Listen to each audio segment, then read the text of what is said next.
Hi all, welcome to competitive cracker. ഞാൻ Chikkumon Philip. അപ്പോൾ നമുക്ക് അടുത്ത ചോദ്യത്തിലേക്ക് പോകാം. Who was the founder chairman of the Kerala Dinesh B D workers central cooperative society? Kerala Dinesh B D workers central cooperative സൊസൈറ്റിയുടെ സ്ഥാപകൻ ആരാണ്? Option A C K Mani, option B G K Panicker, option C T V Thomas, option D none of the above. നമുക്കറിയാം 1969 ഫെബ്രുവരി 15 ഈ ഒരു Dinesh B D workers central cooperative society വരുന്നത്. എൻ്റെ head quarters എവിടെയാണ്? കണ്ണൂരിലാണ് ഉള്ളത്. അതുപോലെ ഹായ് മാംഗോ എന്ന് പറയുന്ന ഒരു ഫ്രൂട്ട് ജ്യൂസ് കൂടി ഇവർക്ക് പ്രൊഡക്റ്റ് ആയിട്ടുണ്ട്. അപ്പോൾ ഇത് സ്ഥാപിച്ച വ്യക്തി ആരാണ്? ജി കെ പണിക്കറാണ് കേട്ടോ.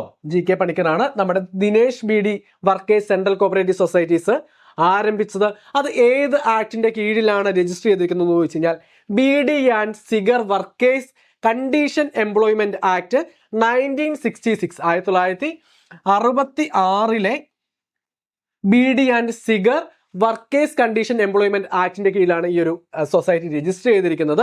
നമുക്കറിയാം നമ്മുടെ CSEB നോട്ടിഫിക്കേഷൻ എപ്പോഴും എക്സാം കഴിഞ്ഞിട്ട് പിറ്റേ ദിവസമൊക്കെ ആയിരുന്നു വന്നുകൊണ്ടിരുന്നത്. ഈ തവണ നമ്മൾ നോക്കിക്കഴിഞ്ഞാൽ ഒരുപാട് നേരത്തെ നമുക്ക് എന്ത് ചെയ്തിട്ടുണ്ട്? CSEB നോട്ടിഫിക്കേഷൻ വന്നിട്ടുണ്ട്. അപ്പോൾ നമുക്ക് നിലവിൽ 8ഓളം ക്ലർക്കിന് തന്നെ 8ഓളം നോട്ടിഫിക്കേഷൻസ് ആണ് വന്നിരിക്കുന്നത്. ഓരോ കാറ്റഗറി തിരിച്ചുകൊണ്ടും ഓരോ ബാങ്കുകളെയും ക്ലാസ് ആയിട്ട് തിരിച്ചുകൊണ്ടും നമുക്ക് 8ഓളം ക്ലർക്കിന് ഇതാണ് വന്നിരിക്കുന്നത്. അപ്പം നമുക്കറിയാം ഒരുപാട് മാറ്റങ്ങളോടുകൂടിയുള്ള എക്സാമുകളായിരുന്നു ഈ കഴിഞ്ഞ കുറച്ച് നാളുകളായിട്ട് നടന്നുകൊണ്ടിരിക്കുന്നത്. ക്വസ്റ്റ്യൻസിൻ്റെ പാറ്റേണിലായിക്കൊള്ളട്ടെ, അതുപോലെ വരുന്ന ചോദ്യങ്ങൾ ഫോക്കസ് ചെയ്യുന്ന ഏരിയയിലൊക്കെ ഒരുപാട് മാറ്റം വന്നിട്ടുണ്ട്. അപ്പം നമ്മൾ എന്ത് വേണം? ആ ഒരു മാറ്റങ്ങൾ ഉൾക്കൊണ്ടുകൊണ്ട് വേണം പഠിക്കുവാനായിട്ട്. നമ്മൾ ഏറ്റവും ബേസ് ലെവൽ മുതലുള്ള കാര്യങ്ങൾ മനസ്സിലാക്കി വെക്കേണ്ടതുണ്ട്. കാരണം ഈ ഒരു കഴിഞ്ഞ എക്സാം നോക്കുകയാണെങ്കിൽ കുറച്ച് ബേസ് ലെവലായ ചോദ്യങ്ങളുണ്ട്, ഒരു ആവറേജ് സ്റ്റുഡൻറ്റിന് ആൻസർ ചെയ്യാൻ പറ്റുന്ന ചോദ്യങ്ങളുണ്ട്, അതുപോലെ തന്നെ റാങ്ക് മേക്കിംഗ് ആയിട്ടുള്ള അല്ലെങ്കിൽ അത്യാവശ്യം ഏറ്റവും ടോപ്പായിട്ട് പഠിക്കുന്നവർക്ക് ആൻസർ ചെയ്യാൻ പറ്റുന്ന ചോദ്യങ്ങളുണ്ട്. അപ്പം ഈ ഒരു 3 കാറ്റഗറിയിലെ ചോദ്യങ്ങൾ നമ്മൾ കൃത്യമായിട്ട് ആൻസർ ചെയ്യണമെങ്കിൽ ഒരു ബേസ് ലെവൽ മുതലുള്ള പഠനം അത്യാവശ്യമാണ്. അപ്പോൾ നിങ്ങൾ ഈ ഒരു ബേസ് ലെവൽ മുതൽ ഏറ്റവും അഡ്വാൻസ്ഡ് ആയിട്ടുള്ള വരെയുള്ള ചോദ്യങ്ങൾ പരിചയപ്പെടുത്തുന്നതിനും അഡ്വാൻസ്ഡ് ആയിട്ടുള്ള കാര്യങ്ങൾ മനസ്സിലാക്കുന്നതിനും വേണ്ടിയിട്ടാണ് നമ്മുടെ ബിഗിനേഴ്സ് ബാച്ച് നമ്മൾ സ്റ്റാർട്ട് ചെയ്തിരിക്കുന്നത്. അപ്പം നമുക്ക് ബിഗിനേഴ്സ് ബാച്ച് കൂടാതെ ഒരു 3 month ബാച്ച് കൂടിയുണ്ട്. അപ്പം അത്യാവശ്യം ബേസ് ഉള്ള ആളുകൾക്ക് അഡ്വാൻസ്ഡ് ആയിട്ടുള്ള കാര്യങ്ങളൊക്കെ മനസ്സിലാക്കിക്കൊണ്ട് വരുന്ന എക്സാമുകൾ കൃത്യമായിട്ട് സ്കോർ ചെയ്തുകൊണ്ടും അടുത്ത എക്സാമിൽ തന്നെ റാങ്ക് ഉറപ്പിക്കുവാനായിട്ട് പറ്റുന്ന രീതിയിലുള്ളൊരു ബാച്ചായിരിക്കും നമ്മുടെ ഈ ഒരു ബിഗിനേഴ്സ് ബാച്ച് എന്ന് പറയുന്നത്. അപ്പോൾ ഈ ഒരു ബാച്ചിലേക്ക് അഡ്മിഷൻ എടുക്കാൻ താല്പര്യമുള്ളവർ എന്ത് ചെയ്യുക? നമ്മുടെ ഒരു ബോർഡ് നമ്പറിൽ കോൺടാക്ട് ചെയ്യുക.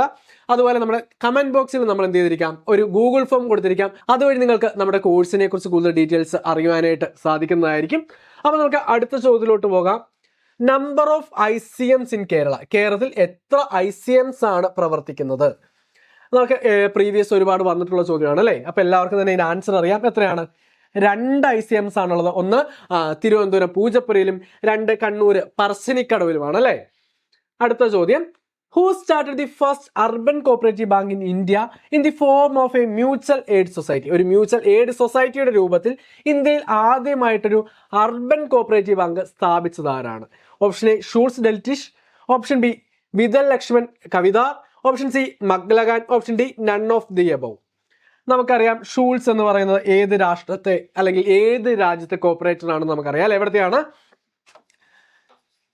ജർമ്മനിയിലാണ്. ജർമ്മനിയിൽ നമുക്ക് റെയ്ഫിസനും ഷൂൾസും ഉണ്ടായിരുന്നു. റെയ്ഫിസൺ എവിടെയായിരുന്നു? റൂറൽ ഏരിയയിലും നമ്മുടെ ഷൂൾസ് എവിടെയായിരുന്നു? അർബൻ ഏരിയയിലുമായിരുന്നു ഫോക്കസ് ചെയ്തിരുന്നത്. R for R. ഓർക്കുക, റെയ്ഫിസൺ റൂറൽ, ഷൂൾസ് അർബൻ ഏരിയയിലുമായിരുന്നു പ്രവർത്തിച്ചിരുന്നത്. നമ്മുടെ ഒരു അർബൻ ബാങ്കുകളുടെ ഒരു ഒറിജിൻ എവിടെ നിന്നാണ്, അല്ലെങ്കിൽ അർബൻ ബാങ്കുകളുടെ ഒരു കോൺട്രിബ്യൂഷൻ എവിടെ നിന്നാണെന്ന് ചോദിച്ചു കഴിഞ്ഞാൽ നമുക്ക് പറയാം ഷൂൾസിൽ നിന്നാണെന്ന് പറയാം. നമ്മളിവിടെ ശ്രദ്ധിക്കേണ്ട ഒരു കാര്യം ഇന്ത്യയിലെ കാര്യമാണ് ചോദിച്ചിരിക്കുന്നത്. അപ്പോൾ നമുക്കറിയാം ഓപ്ഷൻ എ അല്ല. ഇനി വിതൽ ലക്ഷ്മൺ കവിതാർ ഉണ്ട്, മഗ്ലഗാൻ ഉണ്ട്. നമുക്ക് ഒരു സംശയവും വേണ്ട, നമ്മുടെ ആൻസർ ഏതാണ്? വിതൽ ലക്ഷ്മൺ കവിതാറാണ്. വിതൽ ലക്ഷ്മൺ കവിതാറാണ് ആദ്യമായിട്ടൊരു മ്യൂച്വൽ എയ്ഡ് സൊസൈറ്റിയുടെ രൂപത്തിൽ ഇന്ത്യയിൽ ഒരു അർബൻ കോപ്പറേറ്റീവ് ബാങ്ക് സ്റ്റാർട്ട് ചെയ്തത്. നമുക്ക് അടുത്ത ചോദ്യത്തിലോട്ട് പോകാം. Recruitment of sub staff in cooperative urban bank in Kerala is done by. കേരളത്തിലെ കോപ്പറേറ്റീവ് അർബൻ ബാങ്കിലേക്കുള്ള സബ് സ്റ്റാഫുകളെ നിയമിക്കുന്നത് ആരാണ്? Option A the RBI, option B the managing committee of the bank, option C central government, option D the state cooperative union. ഒരു സംശയം വേണ്ട, നമുക്കറിയാം CSEB exam നടത്തിയിട്ടാണ് നമ്മുടെ സാധാരണ ക്ലർക്ക് മുതൽ മേളിലേക്കുള്ള പോസ്റ്റിലേക്കുള്ള അപ്പോയിൻമെന്റ് നടത്തുന്നത് അല്ലേ. CSEB എന്ത് ചെയ്യുന്നു, എക്സാം കണ്ടക്ട് ചെയ്യുന്നു. അതിനുശേഷം ഇന്റർവ്യൂ നടത്തുന്ന ആരാണ്, ബാങ്കിന്റെ മാനേജ്മെന്റ് കമ്മിറ്റിയാണ്. അതിനുശേഷം അപ്പോയിന്റ് ചെയ്യുന്നത് ആരാണ്, ഈ ഒരു മാനേജ്മെന്റ് കമ്മിറ്റിയാണ്. എന്നാൽ ഇവിടെ സബ് സ്റ്റാഫ് ആണ്. സബ് സ്റ്റാഫ് എന്ന് വെച്ച് കഴിഞ്ഞാൽ നമ്മുടെ ക്ലർക്കിന് താഴത്തേക്കുള്ള പോസ്റ്റുകളാണ്. അവിടേക്ക് നേരിട്ട് റിക്രൂട്ട്മെന്റ് നടത്തുന്ന ആരാണ്, നമ്മുടെ management committee of the bank ആണ്. അപ്പൊ നമ്മുടെ ആൻസർ ആയിട്ട് വരുന്നത് option B, the managing committee of the bank ആണ്. നമുക്ക് അടുത്ത ചോദ്യം നോക്കാം. The growth of the modern cooperative movement was establish with the success of. ഏത് താഴത്തെങ്കിൽ ഏത് സൊസൈറ്റിയുടെ സക്സസിനെ തുടർന്നു കൊണ്ടാണ് നമ്മുടെ മോഡേൺ കോപ്പറേറ്റീവ് മൂവ്മെന്റ് ഇത്രമാത്രം വളർന്നത് എന്നതാണ് ചോദ്യം. നമുക്ക് ഓപ്ഷൻ നോക്കാം. Village cooperatives, option B Rochdale pioneers, option C SCWS, option D Schulze societies. ഏതാണ്, നമുക്ക് എല്ലാവർക്കും അറിയാവുന്ന ഒരു ചോദ്യമാണ് അല്ലേ. First successful cooperative society in the world ചോദിച്ചു കഴിഞ്ഞാൽ എൻ്റെ ആൻസർ എന്താണ്, റോക്ക്ഡെയിൽ പയനീഴ്സ് സൊസൈറ്റിയാണ്. റോക്ക്ഡെയിൽ പയനീഴ്സ് സൊസൈറ്റിയുടെ സക്സസ് ആണ് പിന്നീട് വന്നിരിക്കുന്നത് നമ്മുടെ മോഡേൺ കോപ്പറേറ്റീവ് മൂവ്മെന്റിന്റെ ഡെവലപ്മെന്റിന് അല്ലെങ്കിൽ ഗ്രോത്തിന് കാരണമായി തീർന്നത്. ആദ്യമായിട്ട് കോപ്പറേറ്റീവ് പ്രിൻസിപ്പിൾസ് കൊണ്ടുവന്നത് ആരാണെന്ന് ചോദിച്ചു കഴിഞ്ഞാൽ ആരാണ്, നമ്മുടെ ഒരു റോക്ക്ഡെയിൽ പയനീഴ്സ് ആണ് നമ്മുടെ കോപ്പറേറ്റീവ് പ്രിൻസിപ്പിൾസ് കൊണ്ടുവന്നത്. കോപ്പറേറ്റീവ് പ്രിൻസിപ്പിൾസ് 4 സ്റ്റേജ് ആയിട്ടാണ് നമ്മൾ വന്നിട്ടുണ്ടായിരുന്നത്. ഏറ്റവും ആദ്യത്തെ സ്റ്റേജ് എന്ന് പറയുന്നത് റോക്ക്ഡെയിൽ പയനീഴ്സിന്റെ സ്റ്റേജ് ആണ്. രണ്ടാമത്തെ സ്റ്റേജിൽ എന്ത് ചെയ്തു, ICA ഈ റോക്ക്ഡെയിൽ പയനീഴ്സിന്റെ നമ്മുടെ പ്രിൻസിപ്പിൾസ് അഡോപ്റ്റ് ചെയ്യുകയാണ് ചെയ്യുന്നത്. പിന്നെ നമുക്ക് നോക്കേണ്ട ഒരു കാര്യം എന്താണ്, റോക്ക്ഡെയിൽ പയനീഴ്സുമായിട്ട് അവർ 28 ഫ്ലാനൽ വേവേഴ്സ് ചേർന്നിട്ടാണ് ഒരു കോപ്പറേറ്റീവ് സൊസൈറ്റി ആരംഭിച്ചത്. ഇത്രയൊക്കെയാണ് നമ്മൾ റോക്ക്ഡെയിൽ പയനീഴ്സുമായി ബന്ധപ്പെട്ട് നോക്കേണ്ട കാര്യങ്ങൾ. അപ്പൊ നമുക്ക് അടുത്ത ചോദ്യം നോക്കാം. Dash of the statement on cooperative identity. Cooperative identity എന്ന കൃതി എഴുതിയത് ആരാണ് കോപ്പറേറ്റീവ് ഐഡന്റിറ്റിയുടെ രചയിതാവ്? Option A Hagen Henry, option B Friedman, option C Ivan MacPherson, option D Tom Samuel. നമുക്ക് പ്രീവിയസ് ഒരുപാട് വന്നിരിക്കുന്ന ചോദ്യമാണ് എന്ത്, cooperative identity, statement of cooperative identity ആരുമായി റിലേറ്റ് ചെയ്തിരിക്കുന്നു അല്ലേ. അപ്പൊ ഇതിന്റെ ഉത്തരം നിങ്ങൾ എന്ത് ചെയ്തിരിക്കുക, നമ്മുടെ കമന്റ് ബോക്സിൽ ഒന്ന് ആൻസർ നിങ്ങൾ ചെയ്തിരിക്കുക. അതുപോലെ നമുക്കറിയാം JC ഗാദിയൻ വില്ലേജിനെ KS കാർഡ് ബാങ്ക് അസിസ്റ്റന്റും KS കാർഡ് അസിസ്റ്റന്റും നമുക്ക് ഒരുമിച്ചാണ് വന്നിരിക്കുന്നത്. ഏറെക്കുറെ നമുക്ക് അടുത്ത തന്നെ എക്സാമുകൾ പ്രതീക്ഷിക്കാവുന്ന ഒരു പോസ്റ്റുകളാണ് ഇതൊക്കെ. നമ്മൾ സഹകരണ മേഖലയിലെ ഉദ്യോഗാർത്ഥികൾ എപ്പോഴും കാത്തിരിക്കുന്ന കുറച്ച് വമ്പൻ അവസരങ്ങൾ എന്ന് പറയാറുണ്ട്. അത് ഏതൊക്കെയാണ്? ഒന്ന് JCI ആണ്, രണ്ടാമത് JCI ഗാദിയാൻ വില്ലേജ്, അടുത്തത് KS കാർഡ് അസിസ്റ്റന്റ്, പിന്നെ കേരള ബാങ്ക്, അടുത്തത് അപ്പെക്സ് LD, പിന്നെ അപ്പെക്സ് ഇൻസ്റ്റിറ്റ്യൂഷൻസിലോട് നടക്കുന്ന അക്കൗണ്ടന്റ്, അസിസ്റ്റന്റ് പോലുള്ള എക്സാമുകൾ. അപ്പൊ അതിൽ തന്നെ ഏറ്റവും കൂടുതൽ വേക്കൻസീസ് വരുന്ന അല്ലെങ്കിൽ ഏറ്റവും കൂടുതൽ വേക്കൻസീസ് വരുന്ന കുറച്ച് പോസ്റ്റുകൾ ഏതൊക്കെയാണെന്ന് നമുക്ക് നോക്കിയാൽ അറിയാം. ഈ ഒരു അപ്പെക്സ് LDക്ക് അത്യാവശ്യം അഡ്വൈസുകൾ പോകുന്നതാണ്. JCIക്ക് കഴിഞ്ഞ ഒരു അഡ്വൈസ് നമ്മൾ നോക്കുകയാണെങ്കിൽ 400ഓളം അഡ്വൈസുകളാണ് JCIക്ക് പോയിരിക്കുന്നത്. JCI ഗാദിയൻ വില്ലേജിലാണെങ്കിൽ 100 അടുത്ത് അഡ്വൈസ് പോയിട്ടുണ്ട്. അതുപോലെ KS കാർഡ് അസിസ്റ്റന്റിനും ഒരു 100 അടുത്ത് അഡ്വൈസുകളാണ് പോയിരിക്കുന്നത്. കേരള ബാങ്കിന്റെ കാര്യം നോക്കിയാണെങ്കിൽ നമുക്ക് ക്ലർക്കിൽ തന്നെ 400ഓളം അഡ്വൈസ് ആണ് അടുത്ത് പോയിരിക്കുന്നത്. അപ്പൊ ഈ ഒരു കാറ്റഗറിയിൽ നമുക്ക് പുതുതായിട്ട് അപ്ലൈ ചെയ്യുവാനായിട്ട് വന്നിരിക്കുന്ന ഒരു ഇതായിരുന്നു നമ്മുടെ ഒരു KS കാർഡ് അസിസ്റ്റന്റും JCI ഗാദിയൻ വില്ലേജ്.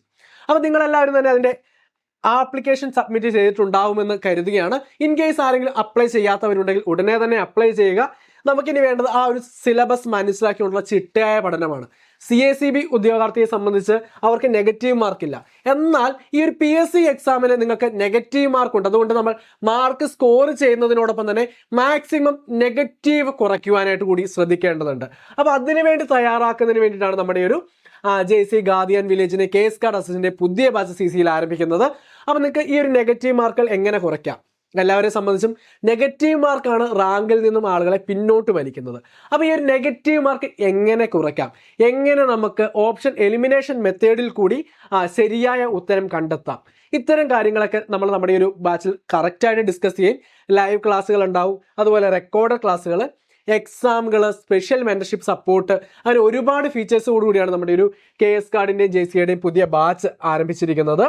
അതുപോലെ തന്നെ BCom കോപ്പറേഷൻ, JDC HDC, അതായത് any degree plus JDC or HDC, അതുപോലെ BSc കോപ്പറേഷൻ എന്നീ ക്വാളിഫിക്കേഷൻസ് ഉള്ളവർക്ക് അപ്ലൈ ചെയ്യാൻ പറ്റുന്ന ഒരു പോസ്റ്റാണിത്. അപ്പം ഈ ഒരു ബാച്ചിലേക്ക് അഡ്മിഷൻ എടുക്കാൻ താല്പര്യമുള്ളവർ എന്ത് ചെയ്യുക, നമ്മുടെ ഒരു ബോർഡ് നമ്പറിൽ കോൺടാക്ട് ചെയ്യുക, അല്ലെങ്കിൽ നമ്മുടെ കമന്റ് ബോക്സിൽ നമ്മൾ എന്ത് ചെയ്തിരിക്കാം, നമ്മുടെ ഈ ഒരു നമ്പർ കൊടുത്തിരിക്കുക, നിങ്ങൾ അതുവഴി നിങ്ങൾക്ക് എന്ത് ചെയ്യാം, കോൺടാക്ട് ചെയ്യാവുന്നതാണ്.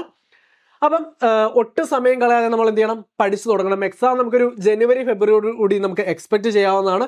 ഒട്ടും സമയം കളയാതെ ഇപ്പോഴേ നമ്മൾ എന്ത് ചെയ്യണം, പ്രിപ്പയർ ചെയ്തെങ്കിൽ മാത്രമാണ് നെഗറ്റീവുകൾ ഒഴിവാക്കിക്കൊണ്ട് ഏറ്റവും ടോപ്പ് റാങ്കിലേക്ക് എത്തേണ്ടതുണ്ട്. കാരണം ഈ ഒരു കഴിഞ്ഞ വട്ടത്തെ ഒരു ബൾക്കായിട്ട് പോയൊരു അഡ്വൈസ് പോലെ ഇത്തവണ അഡ്വൈസ് പോകണമെന്നില്ല. അപ്പം അതുകൊണ്ട് ഏറ്റവും നമ്മൾ ലക്ഷ്യം വെക്കേണ്ടത് ആദ്യത്തെ 10 റാങ്കുകളാണ്.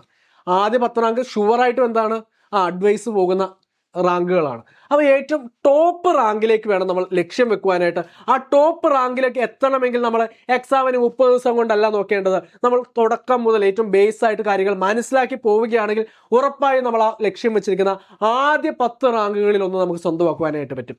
അപ്പോൾ ഒട്ടും സമയം കളയാതെ നമ്മുടെ ബാച്ചിലേക്ക് ജോയിൻ ചെയ്യുക. അതുപോലെ നമ്മുടെ ഈ ഒരു ചാനൽ ആദ്യമായിട്ട് കാണുന്നവരാണെങ്കിൽ നമ്മുടെ ചാനൽ ഒന്ന് സബ്സ്ക്രൈബ് ചെയ്തേക്കുക. അതുപോലെ നമ്മുടെ ഇൻസ്റ്റാഗ്രാം ചാനൽ നിങ്ങൾ ഫോളോ ചെയ്യാത്തവരുണ്ടെങ്കിൽ ഒന്ന് ഫോളോ ചെയ്തേക്കുക. അപ്പോൾ നമുക്ക് മറ്റൊരു വീഡിയോ കാണാം. താങ്ക്